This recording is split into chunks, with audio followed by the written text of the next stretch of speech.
اللہ تعالیٰ اپنی تقدیر میں حکیم ہے، اس نے کوئی ظلم نہیں کیا کسی کے ساتھ، خواہ کسی پر ظلم کا پہاڑ ٹوٹا ہو یا اللہ کی نعمتیں برسی ہو، دونوں حالات میں اللہ کی طرف سے خیر ہے۔ لہذا ہمیں چاہیے کہ نبی اکرم صلی اللہ علیہ وسلم کے ارشادات میں غور و فکر کریں۔ نبی صلی اللہ علیہ وسلم کو انظروا الی من اسفل منکم ولا تنظروا الی من فوقکم، کہ تم جب دیکھو تو غریب لوگوں کو دیکھو جو تم سے کمتر ہیں، مالداروں کو دیکھو گے کہ میں بھی مالدار ہو جاتا 2-4 دن میں، تو تمہارے دل میں بے چینی پیدا ہوگی۔ کیا ہوگی؟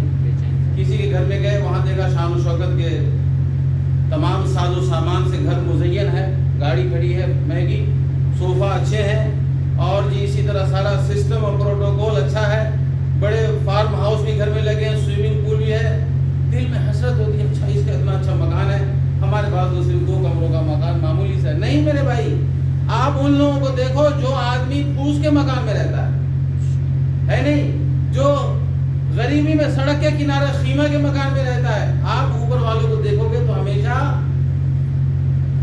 بے چین رہو گے۔ لیکن نبی صلی اللہ علیہ وسلم کی بات ماننے والے کہاں ہیں لوگ؟ ہے نہیں، اللہ کے رضا سے راضی نہیں ہو کر کے چوری کرتے ہیں۔ اگر چور چوری نہ کرے تو حلال طریقے سے اللہ تعالیٰ اس کو روزی دے گا، لیکن اپنی روزی حاصل کرنے میں چور کیا کرتا ہے؟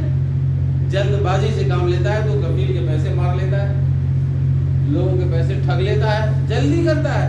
اگر وہ نہ چوری کرے اور کچھ کام نہ کرے تب بھی اللہ پاک اس کو روزی کی برسات کر دیں گے اس پر۔ لیکن یہ مسلمانوں کی بڑی وہ پریشانی ہے، اور اللہ پاک نے فرمایا وَعَسَىٰ أَن تَكْرَهُوا شَيْئًا وَهُوَ خَيْرٌ لَكُمْ وَعَسَىٰ أَن تُحِبُّوا شَيْئًا وَهُوَ شَرٌّ لَكُمْ وَاللَّهُ يَعْلَمُ وَأَنتُمْ لَا تَعْلَمُونَ۔ تم کسی بات کو ناپسند کرتے ہو سکتا ہے تمہارے لیے کیا ہو؟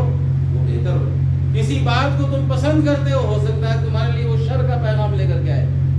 اللہ تعالیٰ جانتا ہے اور تم نہیں جانتے ہو۔ جو اس آیت کریمہ میں غور و فکر کرے گا، اگر کسی نے اس کو دھوکہ دے دیا، کوئی حق کھا گیا، کوئی کسی نے ظلم کیا، اس کی زمین ہڑپ کر لی، اس کا سامان ہڑپ کر لیا، اگر وہ ان آیتوں پر غور و فکر کرے گا اور صبر کر لے گا تو اسے ہارٹ اٹیک نہیں آئے گا، اس کا شوگر اور بی پی نہیں بڑھے گا، اس کو ہائپر ٹینشن۔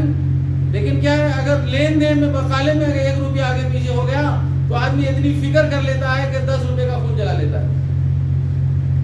10 روپے کا کیا کرتا ہے؟ خون جلا لیتا ہے، لڑائی کر لیتا ہے۔ اگر اس کا عقیدہ یہ ہو کہ ہمارے نصیب میں یہ آ کر رہے گا انشاءاللہ، اور اگر اس نے بےایمانی کر لیا تو کل ہمیں قیامت بھی دے کر رہے گا، ہمارا فائدہ ہو جائے گا۔ کیا ہو جائے گا؟ فائدہ ہو جائے گا، تو یہ اتنی لڑائیاں منہ ماری نہ ہو۔ لیکن تھوڑے تھوڑے سے کام کے لیے کسی نے قرضے لے لیے، نہیں دیا، اس کو روک کر کے بے عزت کرتے ہیں کہ تم نے قرضے لیے، کبھی اس کی سائیکل چھین لیتے ہیں۔ اب تو موٹر سائیکل کا زمانہ ہے، میں نے دیکھا ایک صاحب نے 1 سال کی موٹر سائیکل چھین لی کہ جی اس کو چھین لو، اس نے ہمارے پیسے نہیں دی۔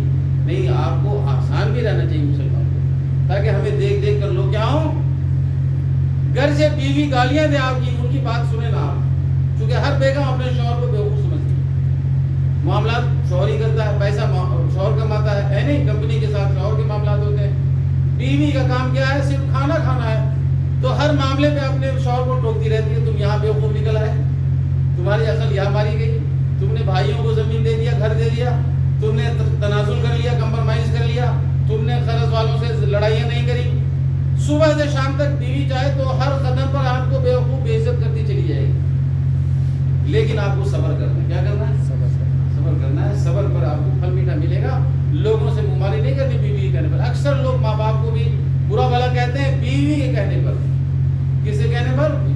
اور خاص طور سے پردیسی جب پردیس کاٹ کر اپنے گھر پہنچتا ہے تو پہلی ہی رات میں بیوی اس کا سارا کام بھر دیتی ہے۔ صبح اٹھتے ہی وہ سب سے بدزن ہے، ماں سے بات نہیں کر رہا، باپ سے میٹھی باتیں نہیں کر رہا، بہنوں کو فون نہیں کر رہا، بھائیوں سے، بھائی کے بچوں سے، سب سے باغی کر دیا بیگم نے، کیونکہ 2 سال کے سارے کیا کیے کوٹے اس نے 1 رات میں پوری کر لیے۔ اور آپ نے کہا کہ بھئی یہ اللہ کی قضاء و قدر ہے، ایسے ہی ہونا تھا ہماری تقدیر میں، اللہ ہماری مدد فرمائے۔ تو اللہ پاک سے دعا ہے کہ اللہ تعالیٰ ہمیں بات کو سمجھنے کی عطا فرمائے، اور جو لوگ بیوی کی بات مانتے ہیں وہ ماننا، غلط بات نہ مانے، اچھی بات مانے، غلط بات نہ مانے۔ صلی اللہ تعالیٰ علیہ نبینا محمد وعلیٰ